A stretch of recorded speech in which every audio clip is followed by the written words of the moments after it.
together. Loving God, presence I am in me, hear me now, I do decree, manifest each blessing for which I call upon the Holy Christ, self of each and all. Let violet fire of freedom roll round the world to make all whole. Saturate the earth and its people too, with increasing Christ radiance shining through. I am this action from God above, sustain the hand of heaven's love, transmuting the causes of discord, here removing the course of the undue fear. I am the full power of freedom's love, raising all earth to heaven above. Violet fire now blazing bright in living beauty is God's own life, which right now and forever sets the world, myself, and all life eternally free in ascended master perfection. Almighty I am, almighty I am, almighty I am. Loving God, presence I am in me, hear me now, I do decree, manifest each blessing for which I call upon the Holy Christ, self of each and all. Let violet fire of freedom roll round the world to make all whole. Saturate the earth and its people too, with increasing Christ radiance shining through. I am the section from God above, sustained by the hand of heaven's love, transmuting the causes of discord, removing the course of the undue fear. I am the full power of freedom's love, raising all earth to heaven above. Violet fire now blazing bright in living beauty is God's own life, which right now and forever sets the world, myself, and all life eternally free in ascended master perfection. Almighty I am, almighty I am, almighty I am. Loving God, presence I am in me, hear me now, I do decree, manifest each blessing for which I call upon the Holy Christ, self of each and all. Round the world to make all whole, saturate the earth and its people too, with increasing Christ radiance shining through. I am this action from God above, sustained by the hand of heaven's love, transmuting the causes of discord, moving the course of the undue fear. I am the full power of freedom's love, raising all earth to heaven above. Violet fire now blazing bright in living beauty is God's own life, which right now and forever sets the world, myself, and all life eternally free in ascended master perfection. Almighty I am, almighty I am, almighty I am.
Perhaps the most extreme and explosive form of ignorance that stems from not seeing things as they really are is racial bigotry.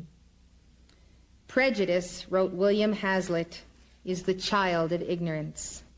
When you are born and bred into this kind of ignorance or ignorance, it is not easy to free yourself from it. One of the best examples of someone who emerged from bigotry to see things as they really are is Malcolm X. How many of you have seen that movie? I recommend it to every Chila. It is a very important movie. It gives a social, political history of our time, an understanding of Islam, and the understanding of one man's crusade to truly find what is real. You will go away truly having respect, if not love, for Malcolm X. He was an African-American religious and political leader. He preached bitterly against the white oppression of his people. When you look at his background, you can see why Malcolm X had such a negative perception of whites. I believe it would be almost impossible, he said, to find anywhere in America a black man who has lived further down in the mud of human society than I have, or a black man who has suffered more anguish during his life than I have. In his autobiography, Malcolm X said that 2 white men burned down his house when he was 4 years old, and it was rumored that the Ku Klux Klan or another racist group had murdered his father. The state welfare agency decided that his mother could not raise 8 children by herself, so they sent Malcolm to a foster home. Later, his mother suffered a nervous breakdown and was committed to a mental institution. All but 2 of the children were sent to foster homes. Malcolm attended a junior high school where he was the only Negro. He was one of the top students. One day, his English teacher asked him what career he wanted to pursue. When he replied, "I've been thinking I'd like to be a lawyer," his teacher advised him to become a carpenter instead. "A lawyer," his teacher said, "that's no realistic goal for a nigger." Malcolm said that this was a major turning point in his life. See it as an example of criticism, condemnation, and judgment upon this child by someone he respects, his teacher.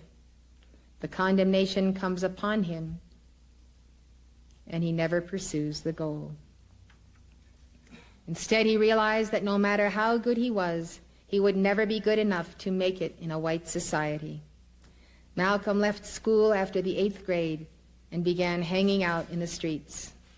"I was schooled well," he wrote, "by experts in such hustles as the numbers, pimping, con games of many kinds, peddling dope, and thievery of all sorts, including armed robbery." He finally ended up in jail for burglary. While serving his 7-year prison sentence, he converted to the black Muslim faith and began to live by a strict moral code. After his release from prison, he became a black Muslim minister. He was a very popular and eloquent speaker for the cause of black liberation. He exhorted African Americans to take pride in themselves, to separate themselves from white culture, and to become self-sufficient. He even encouraged blacks to form a separate nation. He often referred to white people as white devils. He would say, "You cannot find one black man, I do not care who he is, who has not been personally damaged in some way by the devilish acts of the collective white man. Every time you see a white man, think about the devil you're seeing." In 1964, he decided to make a pilgrimage to Mecca, the spiritual center of Islam. There he saw devout Muslims of all races and colors praying together. It changed his life. He began to see things through a new pair of eyes, and those new pair of eyes turned out to be colorblind. He wrote a letter to his fellow Muslims about his second religious conversion. In it he said, "I have never before seen sincere and true brotherhood practiced by all colors together." After his return, Malcolm X announced his conversion to Orthodox Islam. He no longer advocated that blacks form their own separate nation. Instead, he sought to create a society in which there could exist honest white-black brotherhood. He told reporters at a press conference, "My trip to Mecca has opened my eyes. I no longer subscribe to racism." He told audiences, "Since I learned the truth in Mecca, my dearest friends have come to include all kinds, some Christians, Jews, Buddhists, Hindus, agnostics, and even atheists. My friends today are black, brown, red, yellow, and white." On February 21st, 1965, less than a year after his pilgrimage, Malcolm X was shot to death at a rally in Harlem. A great and profound tragedy for America and our generation. When I read about his life and feel the heart of this man, I am so grateful for reincarnation. And I am so grateful for the good that he did and the stand that he finally took that can inspire all of us. To think that he can re-embody on the basis of that good karma brings my heart great joy. His story shows us how the experiences we have had in this life can keep us from seeing things as they really are. Malcolm himself wrote, "The true brotherhood I had seen in the holy world had influenced me to recognize that anger can blind human vision." This is his confession, that his anger against what the white man had done to his mother, to his family, to his father, to his people, had blinded him. Blinded him in the sense that it took from him the most precious gift of all, the centeredness in his holy Christ self. This is the great, great damage that race hatred does to people. It takes from them the centeredness because of the reaction, the resentment, the need for revenge, the need for retaliation, and therefore swinging too far instead of coming into the center. And so what he said is true. Bigotry is like having a blindfold on, but not knowing it. Gautama's disciples once told him of a group of wandering hermits and scholars who constantly argued amongst themselves about religious matters. Gautama compared them to blind men. He said, "These sectarians, brethren, are blind and unseeing. They know not the real, they know not the unreal, they know not the truth, they know not the untruth. In such a state of ignorance do they dispute and quarrel, as ye describe." Now in former times there was a Raja who lived in Savatthi. That Raja called to a certain man, saying, "Come now, good fellow, go and gather together all the blind men that are in Savatthi." When they were assembled, the Raja said, "Then, my good man, show the blind men an elephant." "Very good, your majesty," said the man, and did as he was told, saying, "O ye blind, such as this is an elephant." And to one man he presented the head of the elephant, to another the ear, to another a tusk, the trunk, the foot, back, tail, and tuft of the tail, saying to each one, that was the elephant. Thereupon that Raja went up to the blind men and said to each, "Have you studied the elephant?" "Yes, your majesty," they said. "Then tell me your conclusions about him." Thereupon those who had been presented with a head answered, "Your majesty, an elephant is just like a pot." And those who had only felt the ear replied, "An elephant is just like a winnowing basket." Those who had been presented with the tusk said it was a plowshare. Those who knew only the trunk said it was a plow. The body, said they, is a granary, the foot a pillar, the back a mortar, the tail a pestle, the tuft of the tail just a broom. Then they began to quarrel, shouting, "Yes, it is. No, it isn't. An elephant is not that. Yes, it's like that," and so on, till they came to fisticuffs about the matter. Then that Raja was delighted with the scene, said Gautama. Just so are these sectarians who are wanderers, blind, unseeing, knowing not the truth, but each maintaining it is thus and thus.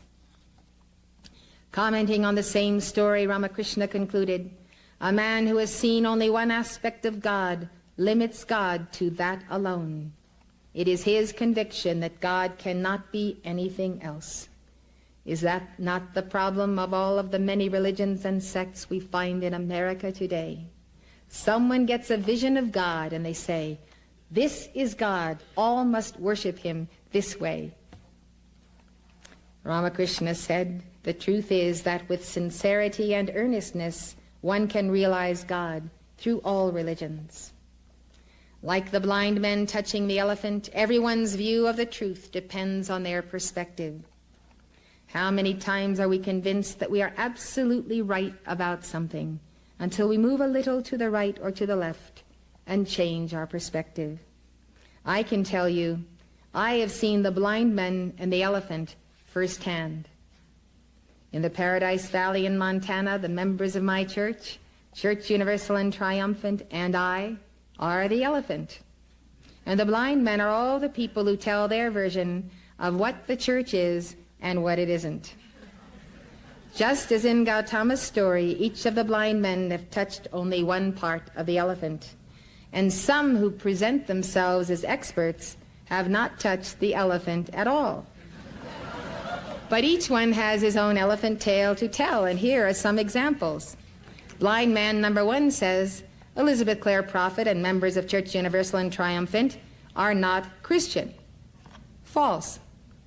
The most recent expression of this canard came in a letter to the editor of the Livingston Enterprise by a local resident. She wrote, "What I wish they would do is come forth and admit that they are not Christian. Let them call a spade a spade. The whole New Age movement, whether associated with or without a specific church, wants to exalt man, putting him equal with God. This is, along with many of their other teachings, anti-Christ teaching, i.e. not Christian. Believe what you will, just don't call yourself Christian when you are not." The charge that we are not Christian, of course, is patently untrue.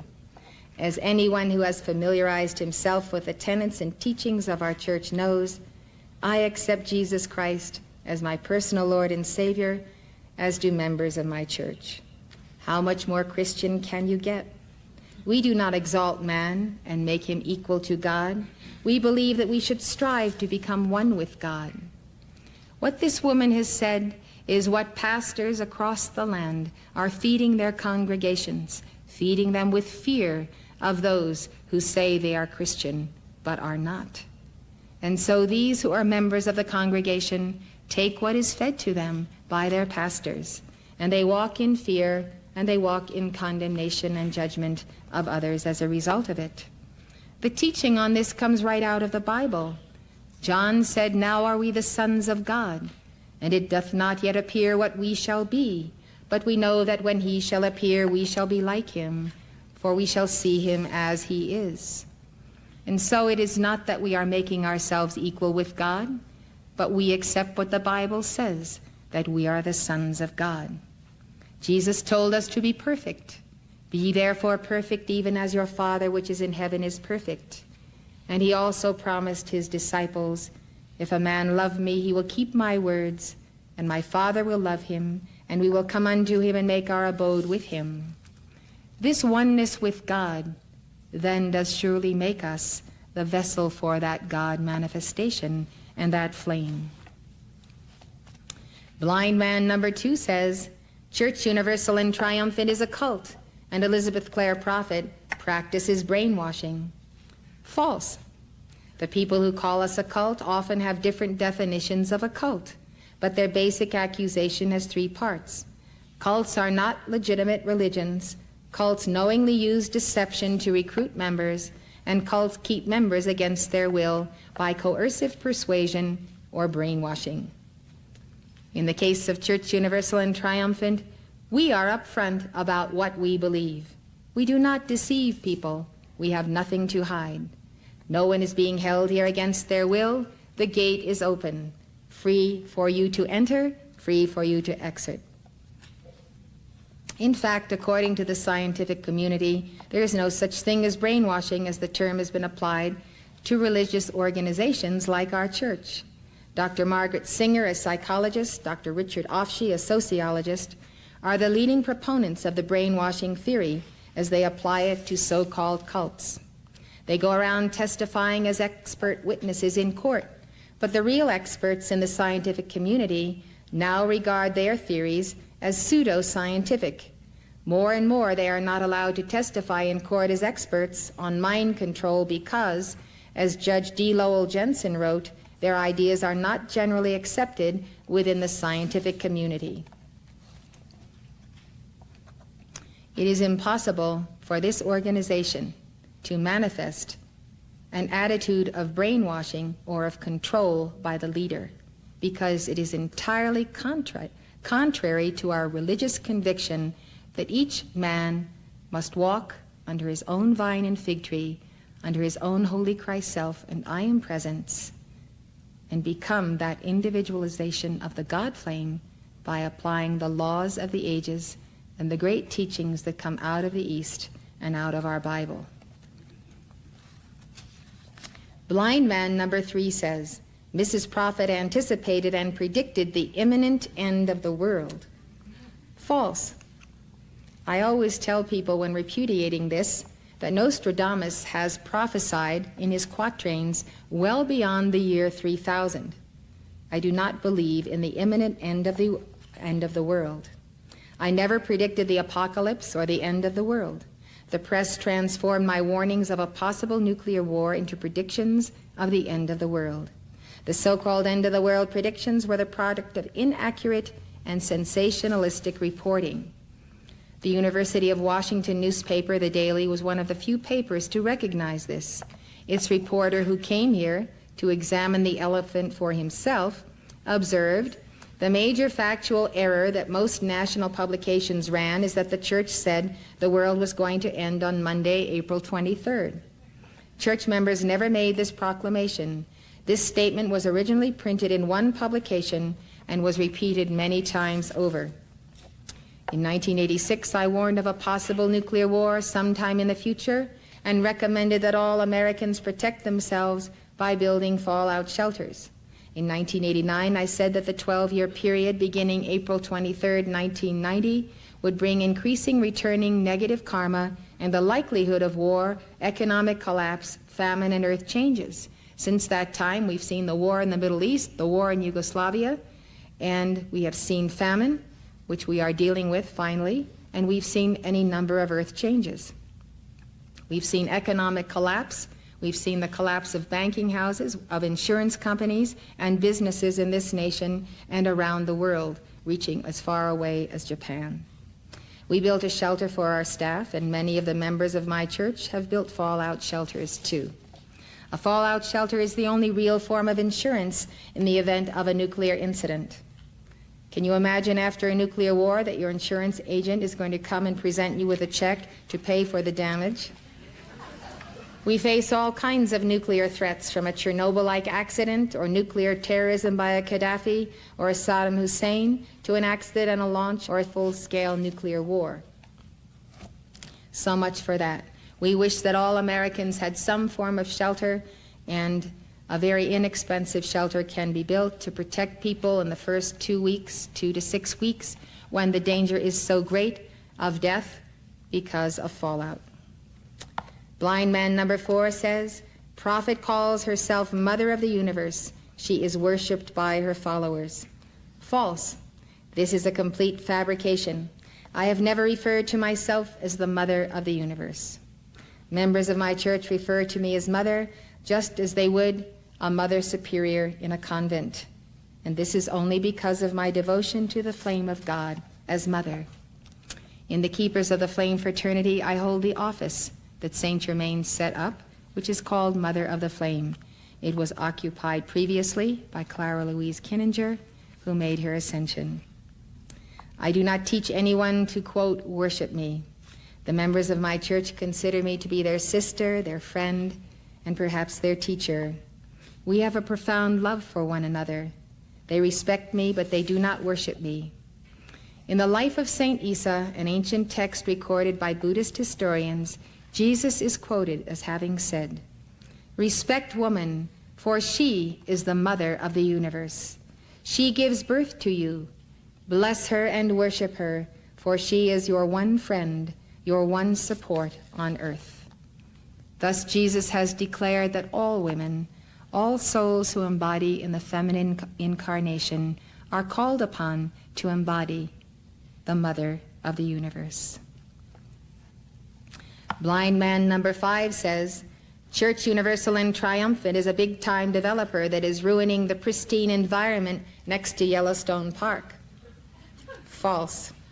The Royal Teton Ranch, the home of our international headquarters, shares 5 miles of border with Yellowstone National Park. We cherish this land. We have not ruined it, and we do not intend to. The fact is, most of the ranch is open range and farmland and majestic mountains. Our 12,000-acre Royal Teton Ranch South, which borders the park, has less than 2% of its acreage developed. In contrast, Yellowstone Park, by its own accounting, has developed at least 5% of its acreage. The local people are up in arms because they claim we are ruining the environment. Yet on the last night of our July conference, in the heart of the inner retreat, some local vandals chopped down 2 fir trees so they would fall across the road and block people from leaving the conference site. I came upon these trees just moments after they had fallen across the road. That was at 3 a.m. after I finished counseling devotees who had come. These trees were at least 100 years old. Because the first tree didn't fall the way the vandals wanted it to, they just felled another one. Can you imagine hurting sacred life? To us, every tree on this property is sacred, every blade of grass. And yet, just to spite the church, they committed this crime against these magnificent trees. So very often, visitors or reporters will come to the ranch and stop in at the ranch office. And they will say, where's all the development we've been hearing about? Where's all the ruining of the environment? We can't find it. And we have to tell them, this is it. This is our ranch office area, and then we have our ranch headquarters. And there isn't any more development besides what's at Eastgate. So they're very astonished and become very aware of how the papers have drummed this message and drummed this message until people believe it far and wide. Blind man number 6 says, Church Universal and Triumphant never gives anything to charities. False.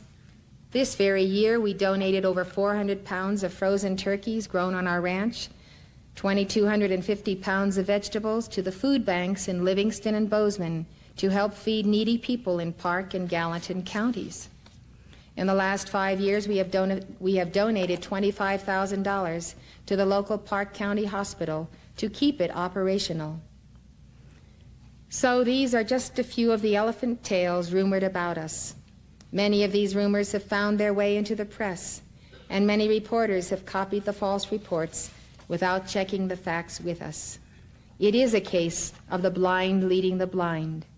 Jesus says in the Gospel of Thomas, if a blind man leads a blind man, both of them will fall into a hole. Habit number 8.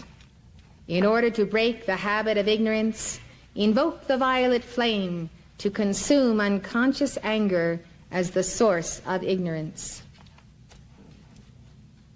As I said earlier, anger against God is the root of all ignorance. No one of us really thinks we're angry against God. I've heard of some people now and then who do recognize that, but for the most part, it is at a subconscious or unconscious level. Ignorant animal magnetism, which is the ignorance we're talking about, is the mask for the degrees of rage which we call malicious animal magnetism. So I'd like to give you the definition of these types of animal magnetism. Malicious animal magnetism, which is what we must deal with, is malice aforethought, that is beforehand, calculated, planned, premeditated malice. It is willful hatred or condemnation of God and His creation, using black magic and witchcraft. This falls in the etheric quadrant. If you take a circle and divide it up into 4 quarters, it is the first quarter from the 12 to the 2 o'clock line. If you look in the Great White Brotherhood book, you will see that the 12, 1 and 2 o'clock lines have as their powers God power, God love, and God mastery. You will note the chakras, and you will note the perversions of those chakras. They all come under malicious animal magnetism. Ignorant animal magnetism, or base ignorance, comes in the mental quadrant that goes from the 3 to the 5 o'clock line. Ignorant animal magnetism is a state of density in the mental and feeling worlds that blocks the mind of Christ from expressing through your lower mental body. So if you look at the chart of the 3, 4, and 5 o'clock lines, you'll note the chakras and the perversions. This is the compartment of your being. It is your mental body, and the etheric quadrant is your etheric body. So in those levels of consciousness, this is where this substance is recorded and where it needs to be transmuted by your invocation of the violet flame. Sympathetic animal magnetism falls in the desire body, which we also call the emotional body. So this is sympathy with or identifying with your own or another's human consciousness rather than expressing the divine compassion of the Christ. This is the 6, 7, and 8 o'clock lines. And it is that astral body which is the lowest vibrating body of the 4 in terms of karmic condition. Delicious animal magnetism falls in the physical quadrant, the 9 o'clock line, 9, 10, and 11. This describes the indulgence of the physical appetites, overeating, oversleeping, excessive sex, the constant preening and adorning of the body, to the neglect of spirituality. So it is attractions of the flesh and of the eye. You can again review the qualities on those lines by studying our chart. So we find that rage is such a powerful misqualification of the sacred fire that it actually consumes the cells of the brain. By studying the teachings of the Ascended Masters and by using the violet flame, those who have lost their mental capacity may be able to regain some of what they once had. In her dictation entitled, Forgive and Be Forgiven, the Ascended Lady Master and Bodhisattva Kuan Yin addressed the problem of anger against God. She said, I am the opening of the way unto the mercy of God, which you must first give to God, if you would receive it from Him. Give mercy unto God, and forgive God of all those things that you have blamed Him for. People blame Him for tornadoes, for sudden death, for accidents, for their illnesses, for all kinds of calamities that come to them as a result of their karma. You may not know that you have blamed God, but in subconscious, unconscious levels of being, many people, in fact the majority, do hold against God the circumstances of the karmic law of retribution that does affect them. Therefore there is an anger against God and a non-forgiving of God. If you would be forgiven, beloved, you must first recognize that it is you who have transgressed against God. Call upon the law of forgiveness and the violet transmuting flame. See yourself drenched in a holy unguent of purple fire, in a balm of violet ray. See yourself receiving that mercy in proportion as you give it, for it is the law that you will reap mercy only as you sow mercy. The surest path to divine justice and divine mercy is the violet flame. The surest path to soul liberation and the balancing of karma is the violet flame. The surest path to adeptship in the flame of Christ's truth is the violet flame. The surest path to the expansion of the heart is the love meditation in mercy's ray. So forgive and be forgiven. Habit number 9. In order to break the habit of ignorance, call upon a spiritual teacher for assistance. Narada asked, who indeed overcomes Maya or ignorance? He who serves the great ones. The great ones are the ascended and unascended masters of the Great White Brotherhood. One Tibetan Buddhist text says, without oars the ship cannot cross the ocean. The oars are the Guru. Likewise, one cannot cross samsara or be freed from the rounds of rebirth without the Guru, even though one may possess all knowledge. The Katha Upanishad tells us we need the eyes of the Guru to help us walk the razor's edge and to see what we don't see through our own eyes. Arise, awake, approach the great illumined teachers and learn. Like the sharp edge of a razor is that path, so the wise say, hard to tread and difficult to cross. The revered 20th century Catholic stigmatist, Padre Pio, had the ability to help souls walk the razor's edge.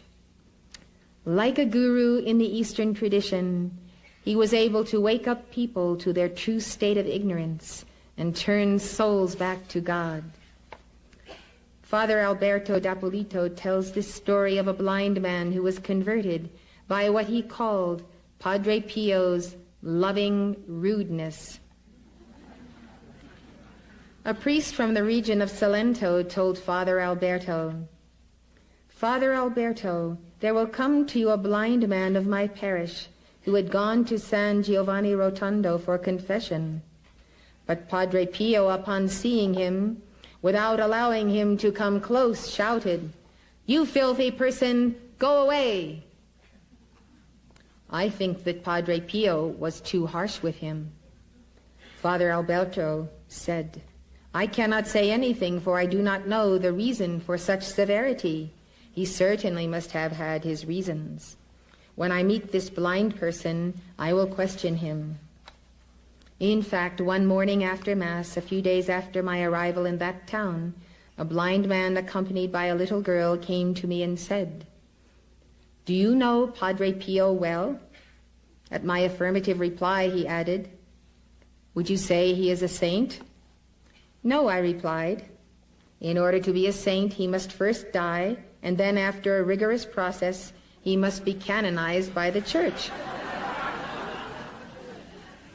Then the man said, 'Father Alberto, I went to San Giovanni Rotondo to go to confession.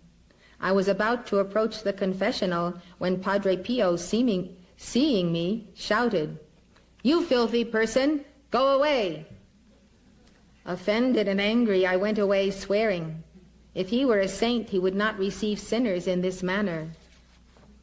I replied, 'Yes, Padre Pio has been very harsh. He used a strong manner with you. He may have had a reason that is unknown to us.' Meanwhile, I already suspected the reason for which Padre Pio had called him a filthy person and sent him away. But I wanted to be sure through the words of the blind man himself. As Father Alberto questioned the man, he found out that he was sleeping with the young woman who was assisting him, but refused to marry her. When the man revealed this fact, Father Alberto said, 'Now I can tell you that Padre Pio is a saint, a chosen one of God. He sent you away calling you a filthy person without knowing you, because he smelled from a distance the stench of your sins. Because the Lord made him see the abyss in which your soul has fallen, and the mud that covers it and disfigures it. You went to San Giovanni Rotondo with the hope of gaining the grace of the sight of the body and not of the soul. This is the reason why Padre Pio called you a filthy person and sent you away, to make you reflect, to shake you and convert you.' Not convinced by my words, the blind man got up and went away.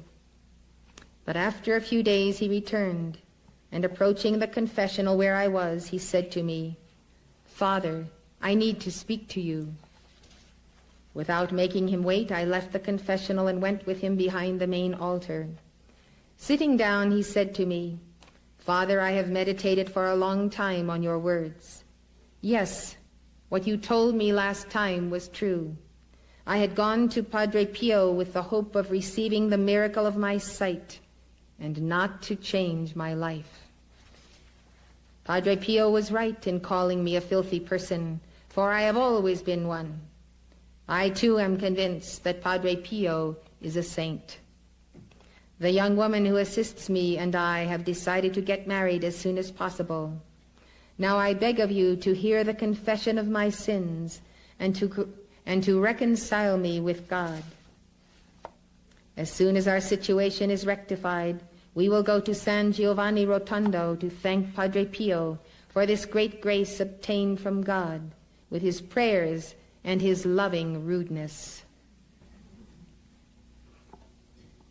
This is a very, very profound lesson. I pray you will never forget. Because sometimes we use our decrees and our prayers and our access to God to pray for things that will make us comfortable instead of praying for things that will refine the soul and give us our immortality. We need to know what to pray for and how to pray. We also need to decide once and for all whether we want a guru like Padre Pio or El Moria. whether we really want to get to the bottom of ourselves. Padre Pio is someone that if you don't know, you will feel instantaneously close to if you will read books about him.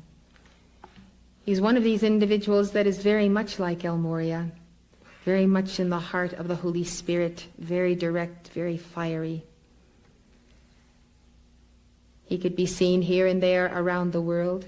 He had many cities, and he devoted his life to hearing confessions and to teaching, rebuking, comforting, and consoling people.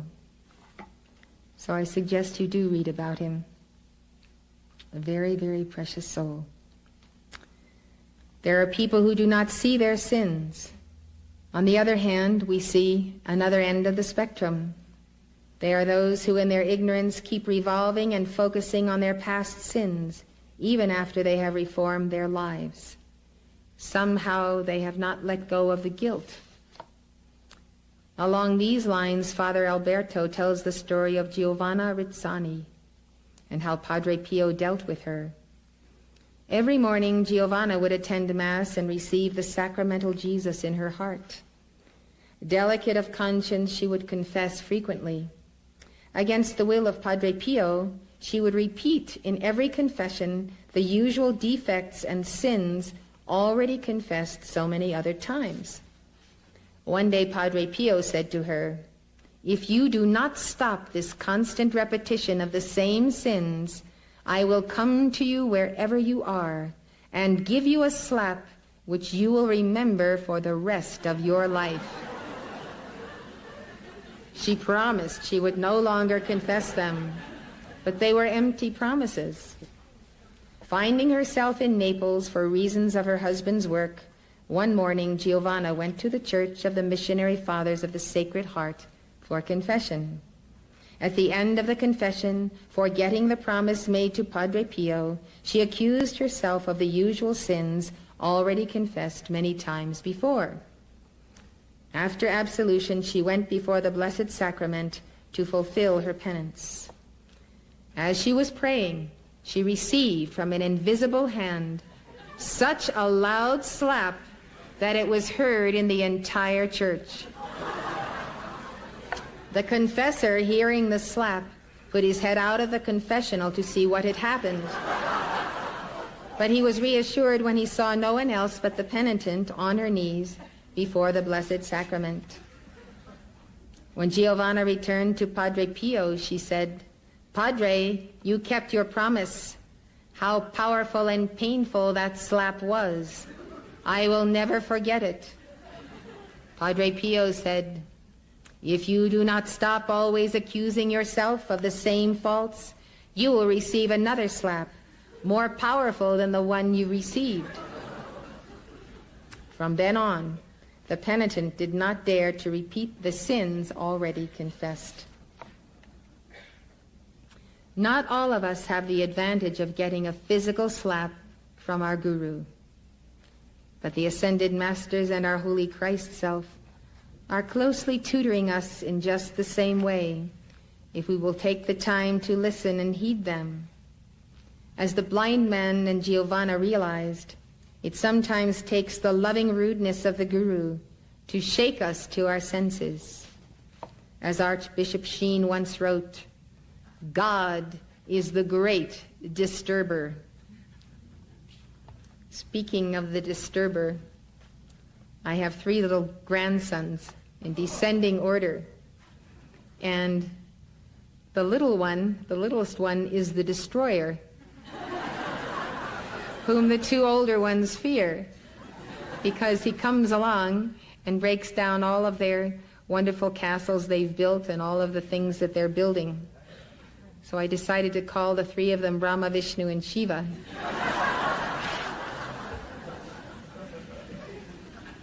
The Hindu scripture called the Guru Gita says, when Lord Shiva, the 3rd person of the Hindu Trinity, is angry, the Guru can save you.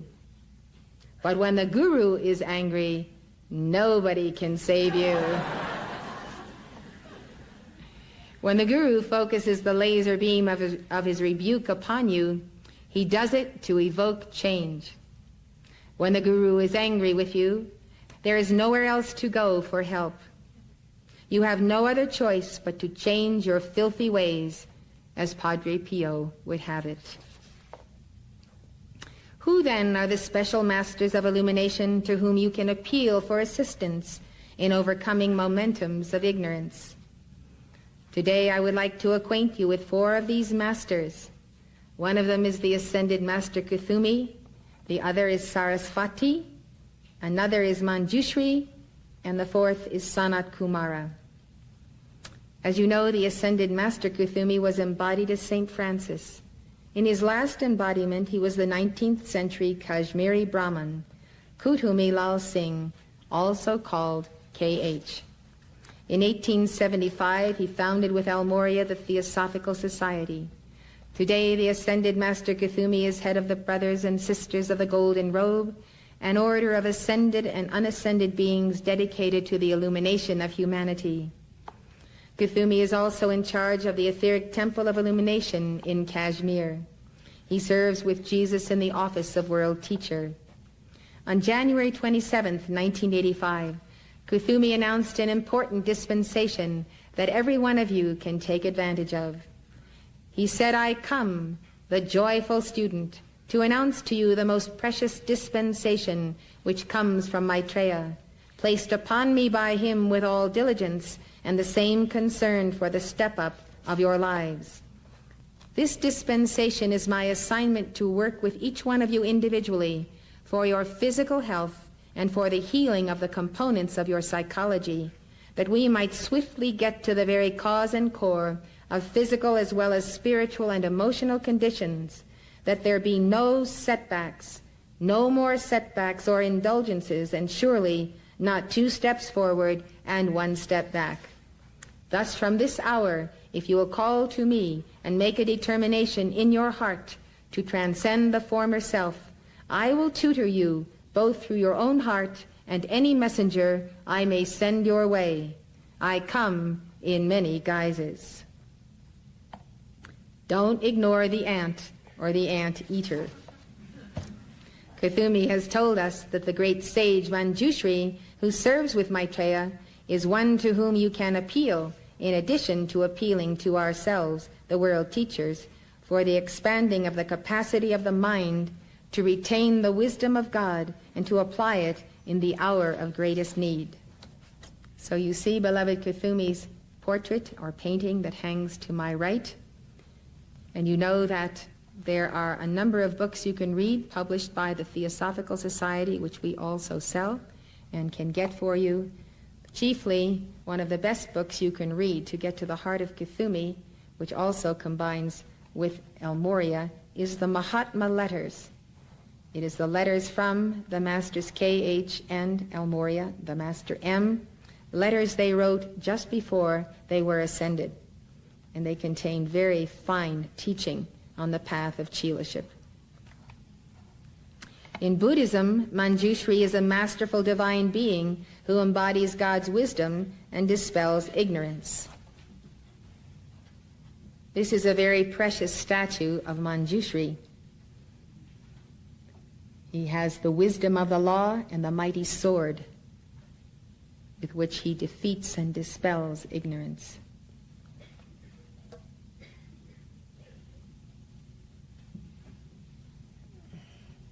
Buddhists believe that Manjushri is able to bestow upon them intelligence, wisdom, mastery of the teaching, the power of exposition, eloquence, and memory.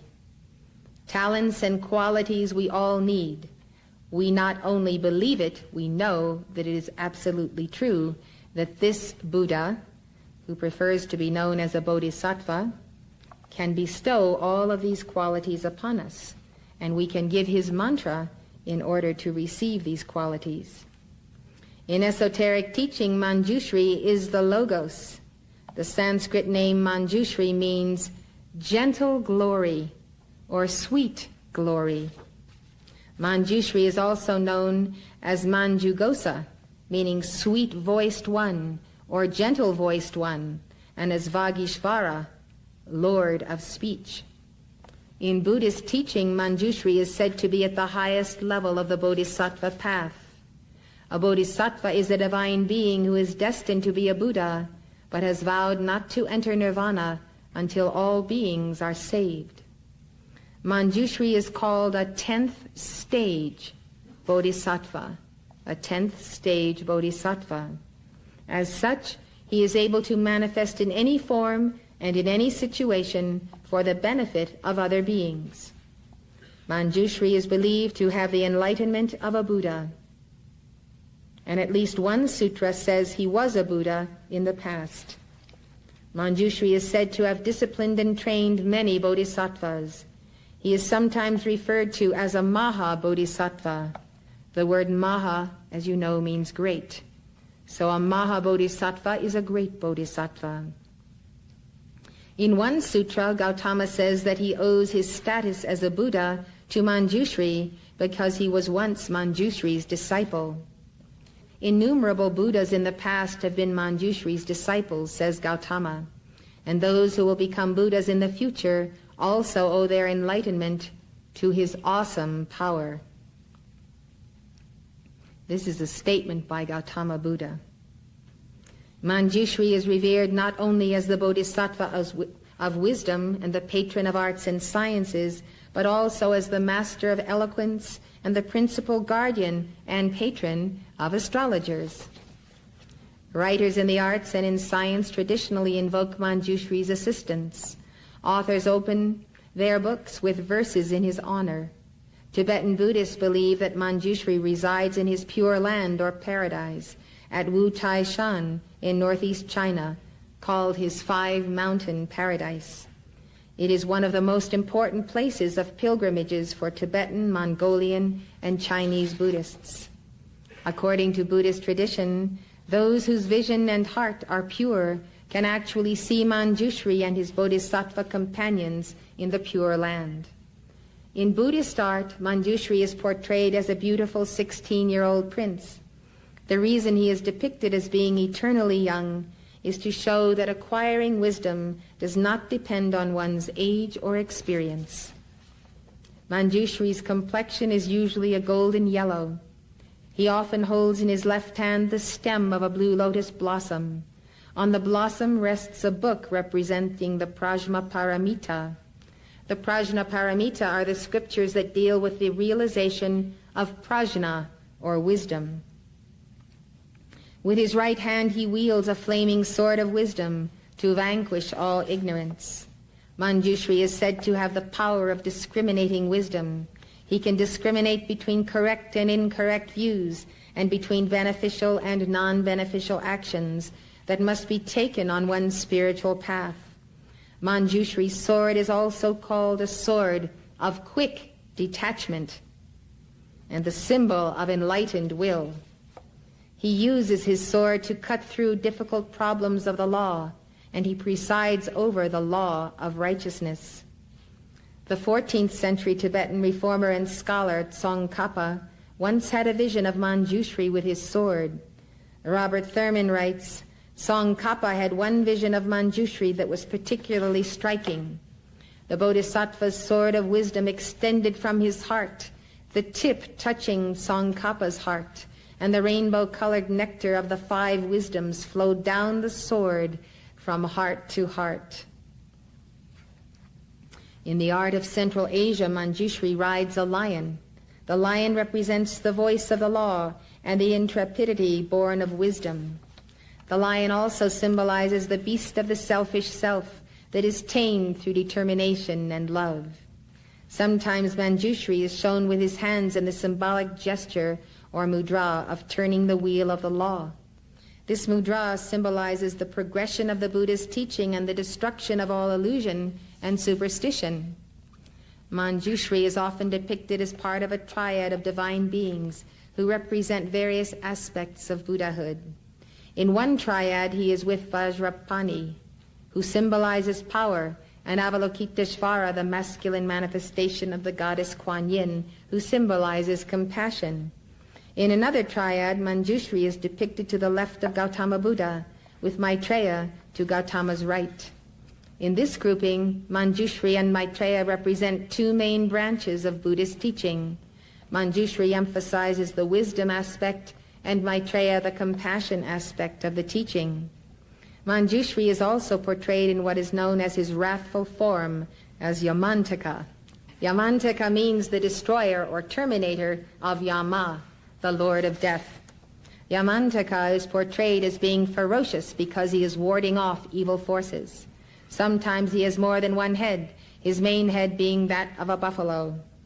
Robert Thurman and Marilyn Rhee explain, the legend is that Manjushri decided that death was causing human beings too much trouble, cutting short their precious human lives within which they had the unique opportunity to attain enlightenment. So he went down to the windowless iron fortresses of Yama, Lord of Death. To tame Yama, Manjushri adopted the same form, adding to it 8 other faces, symbolizing other dimensions of awareness beyond Yama's ken.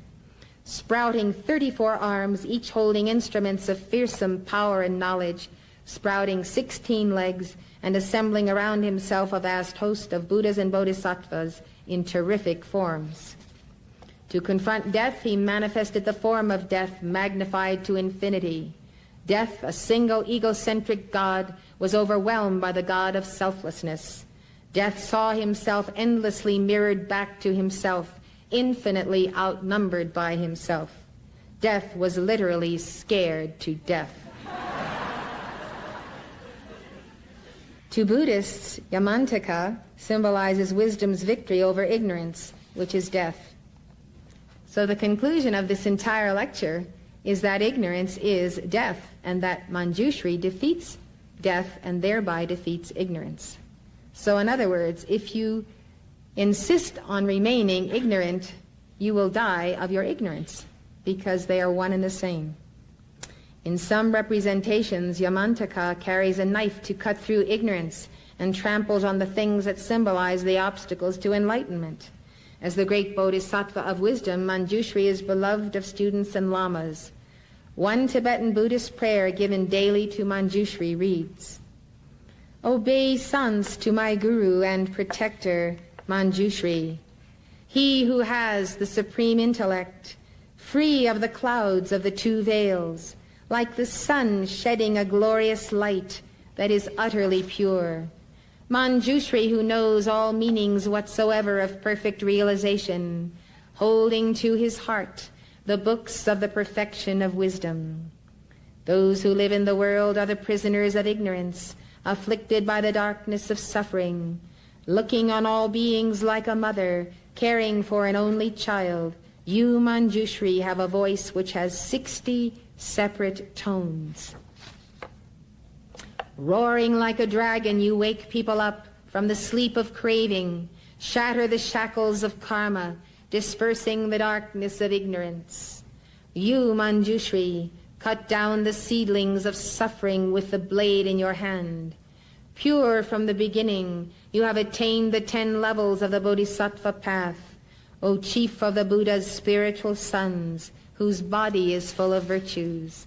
Adorned with 112 attributes of the Buddha, to Manjushri, with the uttermost reverence, I bow down. With the brilliance of your wisdom, O compassionate one, illuminate the darkness enclosing my mind. Enlighten my intelligence and wisdom, so that I may gain insight into Buddha's words and the texts that explain them." That is the end of the Tibetan prayer. According to one tradition, when 500 greatly learned professors were asked to produce poetry in praise of Manjushri, they all produced identical verses. These verses are recited daily by students before starting their studies. In addition, the following mantra is given every morning. Om Arapatsanadi. Remember that one? It's in our book. D, which is spelled D-H-I-H, but is pronounced D-E-E, is the bija, or seed syllable, of Manjushri. So it's the last syllable in that mantra. The essence of a cosmic being, chakra or principle, is concentrated in the bija, the seed. In Sanskrit, Om Arapatsanadi is a mystical name collectively representing the 5 Buddhas, whom we believe to be the 5 Dhyani Buddhas.